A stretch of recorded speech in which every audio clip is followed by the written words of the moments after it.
begin the Ways and Means Committee meeting for Monday, August 22nd, 3:30 p.m. We'll start first by, I need a motion to approve the minutes of the July 25th, 2022 minutes. Jim Fennell first, Jennifer Groves Allison second. Any questions, comments, updates to those minutes? Hearing none. All in favor with the sign of aye.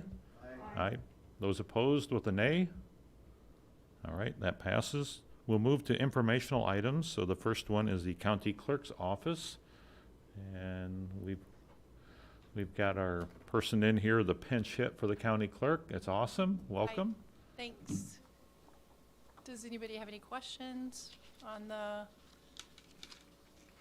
transactions report? Any questions on the report that was in our packet?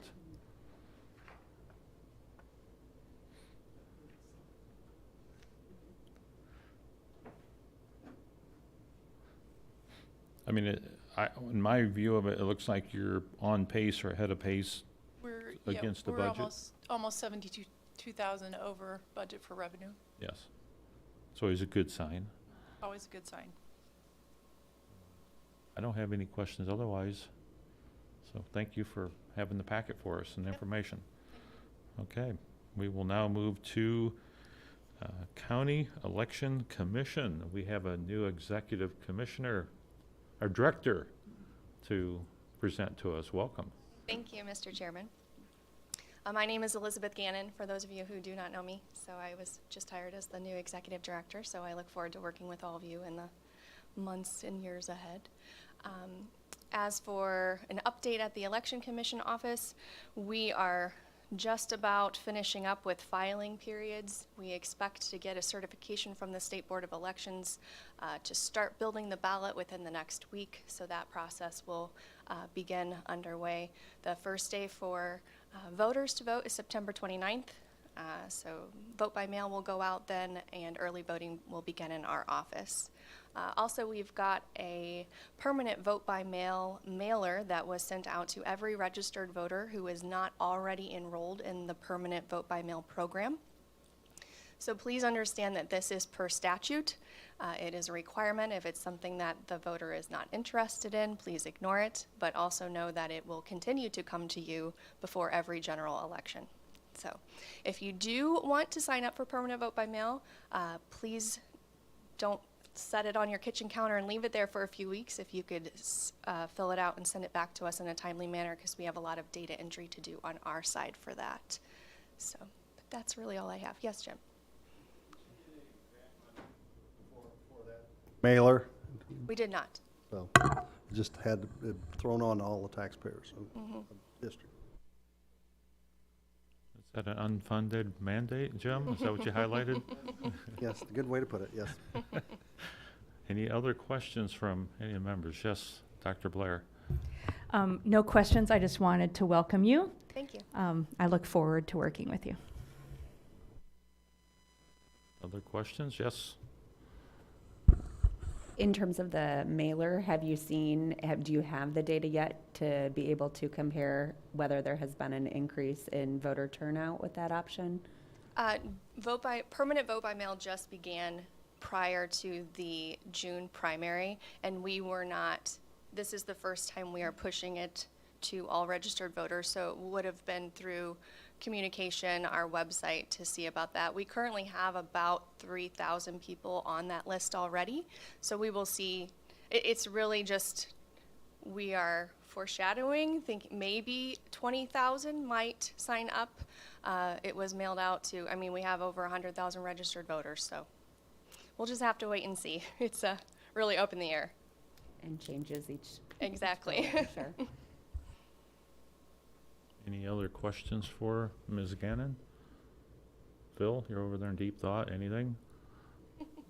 You're good? Okay. Thank you. All right, well, thank you for the update. We'll move to Supervisor of Assessments Board of Review, Mr. Dave Ryan. Welcome. Steve. We have now sent out the 2022 notices for the people that have changed other than through equalization. We sent out about 3,700 notices, and you may have seen those also published in the newspaper.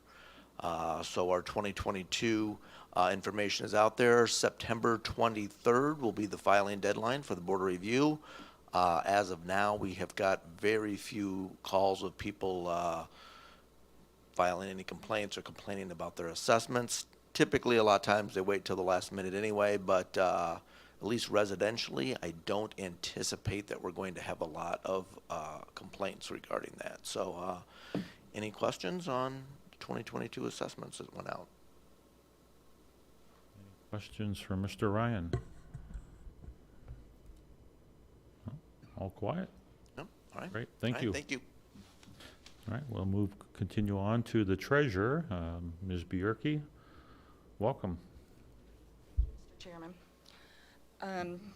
We just did our third distribution August 9th, and we are at 57% distributed, so a little bit over half. We have the second installment due date on September 7th, and then the next distribution would be September 21st.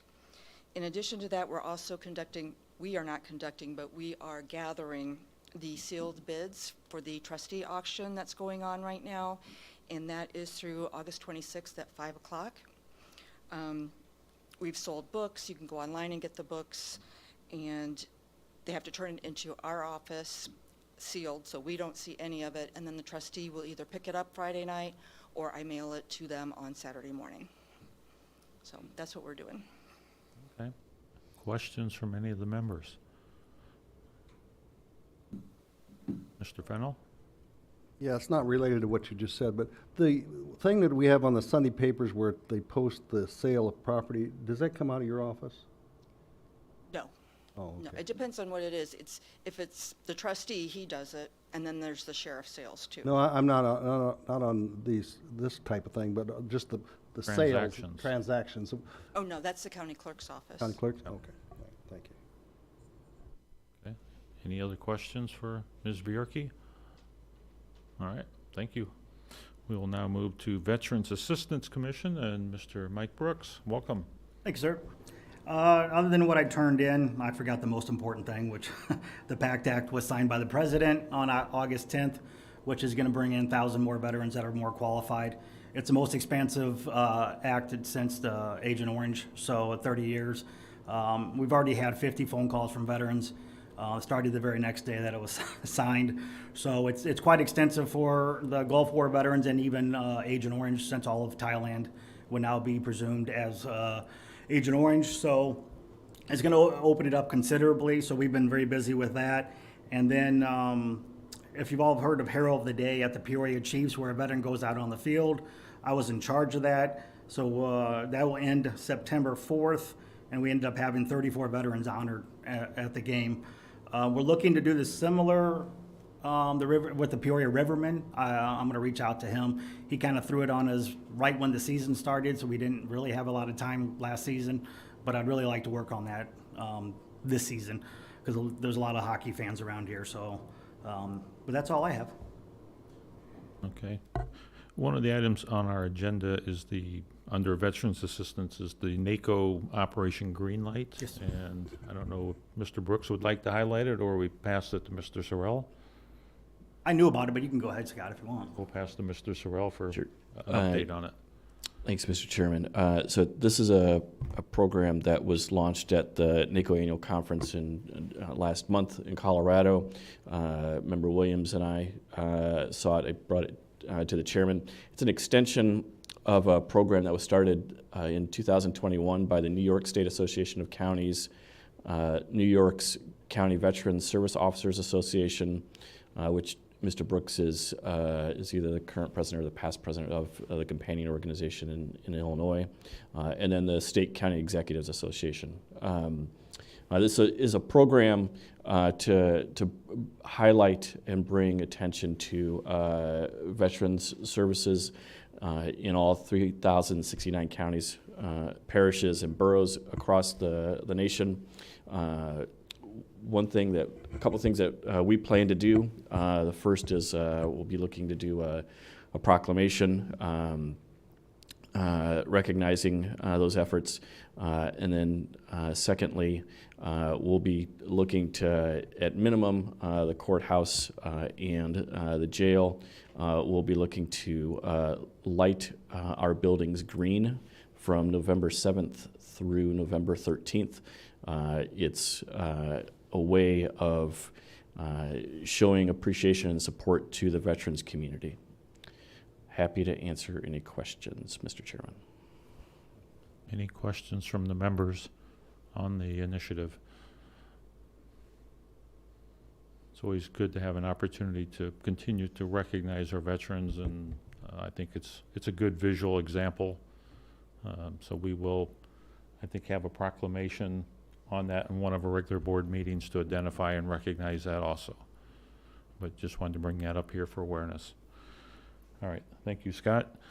We will now move to resolutions. The first resolutions in your packet are the monthly delinquent taxes. We have July and August of 2022, so I need a motion. Phil's the first and Junior's the second. Any questions on those that are in your packet this time for approval? Okay, hearing none. All in favor at the sign of aye? Aye. Those opposed with a nay? All right, that passes.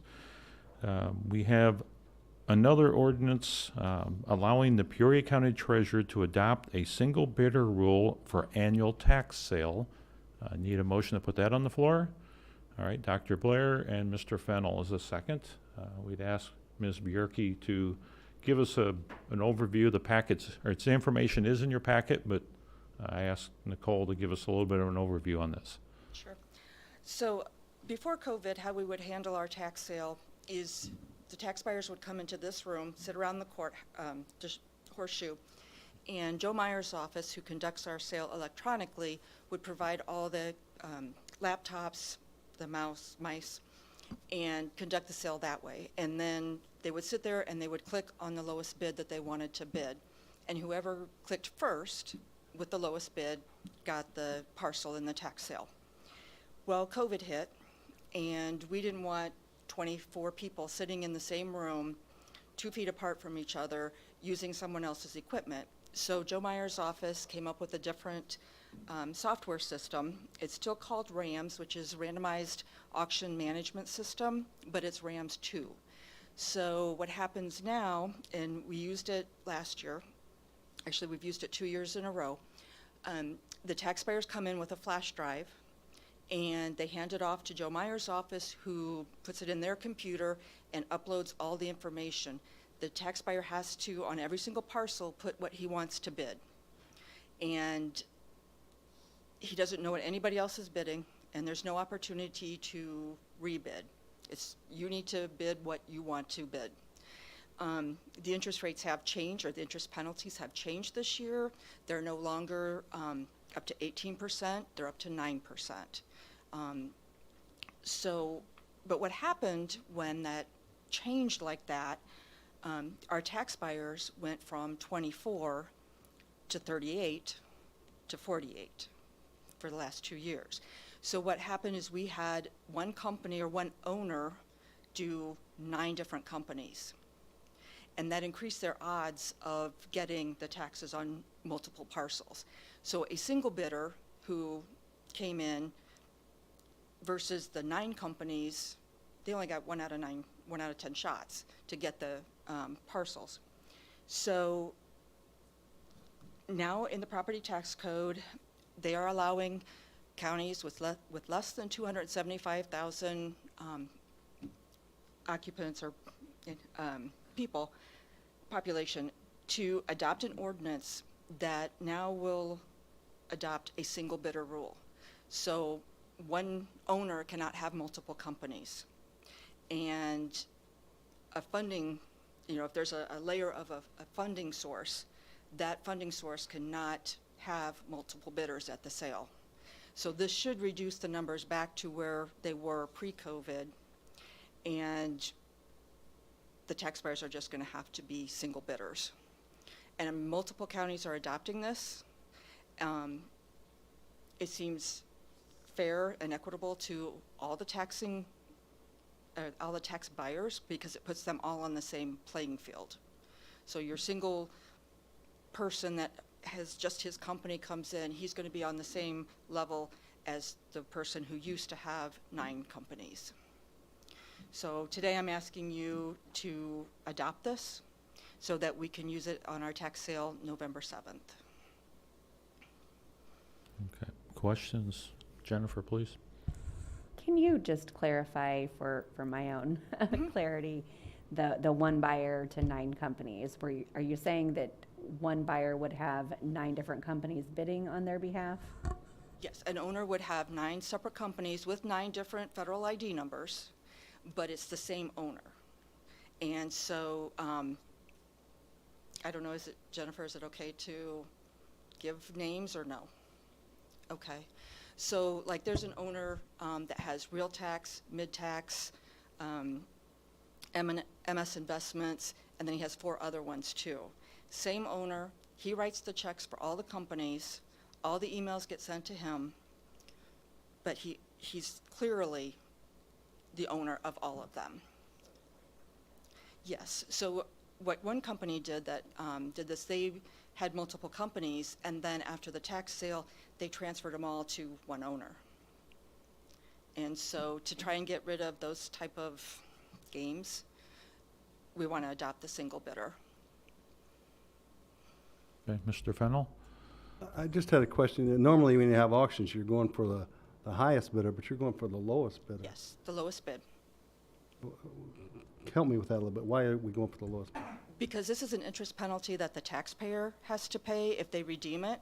So the Okay. legislator, they want to be fair to the taxpayer and Okay, bid down that instead makes of sense up. to me. Okay, thank you. Other questions from anybody in the committee? Okay, so as the documentation here states, is that the treasurer, Nicole, may require an affidavit to be signed by each registered tax buyer that they are in compliance to the single bidder, and then based on that, if you find anyone in violation, you'd need to point that out prior to the auction, or if they get through the auction, just kind of talk us through kind of how do you manage that, just from a management? My understanding is if I find out afterwards, I can nullify their sale. And then give it to the next one that was in line to be awarded? That Or I do you don't have know to- yet. I'd have to talk it over with state's attorney and see if it's just something that we put in forfeiture, which means his taxes are still due, but because it's after the sale, we don't have buyers anymore. Or if it would go, because we still have records of every single bid, and so, but I don't know if the software identifies the second, random Sure. company. Okay. But I'm following, I have affidavits from a couple other counties that are doing this, and so I'm in the middle of drafting ours. And the tax buyer will have to fill out a registration form and plus this affidavit. And if they don't want to fill out the affidavit, then they don't get to participate in the sale if the ordinance is passed.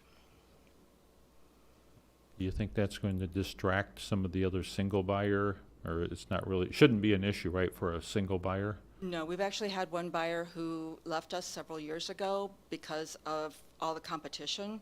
And he called and asked if it was going to be Rams 2 and if we were going to do single bidder, and I said yes, and he says, I'll see you in November. So he's actually coming back because now it's more level. All right, well, we'll let you work through how do you administer it. I guess any questions from the committee before we run it through here and then take it to full board? All right, no questions. All in favor with the sign of aye? Aye. Aye. Opposed with the sign of nay? All right, that passes. Thank you. We have one more item for Ms. Bjorky to help us with. It's a committee action. So in this situation, item 5 is the assignment of a tax sale certificate of purchase. So this is something that does occur occasionally in the Ways and Means Committee. It only needs to go through committee, not full board. I'm going to ask for a motion to put it on the table. All right, Ms. Allison, and Junior as the second.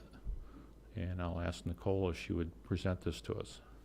So this is a certificate that right now is held by the trustee, and he either reached out to a neighbor or someone approached him about purchasing the certificate.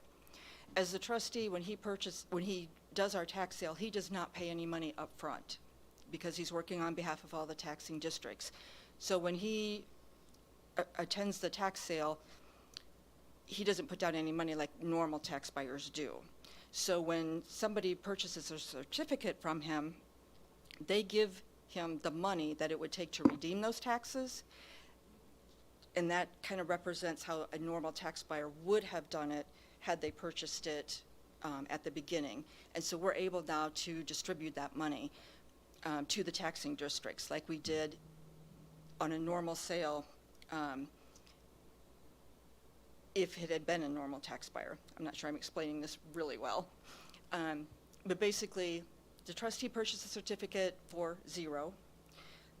This gentleman or company is paying him, basically kind of redeeming his certificate, and then he's giving him the certificate, so now he's the tax buyer instead of the trustee.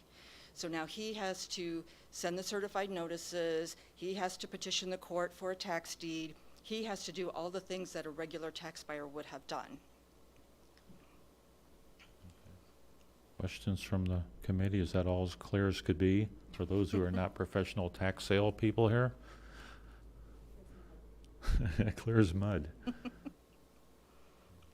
And these do come up occasionally. I don't know if I've seen one recent, but occasionally this happens where a buyer wants to come in and buy the certificate from the trustee, and as Ms. Bjerke said, that there's a process to do that. We just approve that at a committee level, and then she has the authorization to go back and finish that paperwork. And usually it's somebody who has an interest in the property, whether they want to rebuild something that's there, or rehab something, or it's the next door to them, and so they want the extra yard or anything like that. That's usually why they do this. They weren't just sitting at home bored? Yeah. Okay. All right. Any last round of questions for this topic? If not, all in favor with the sign of aye? Aye. Those opposed with a nay? Okay, that one passes. All right, well, now we're down to miscellaneous. Always the favorite agenda item. Any questions, topics for miscellaneous? I see none, so we'll adjourn. Thank you.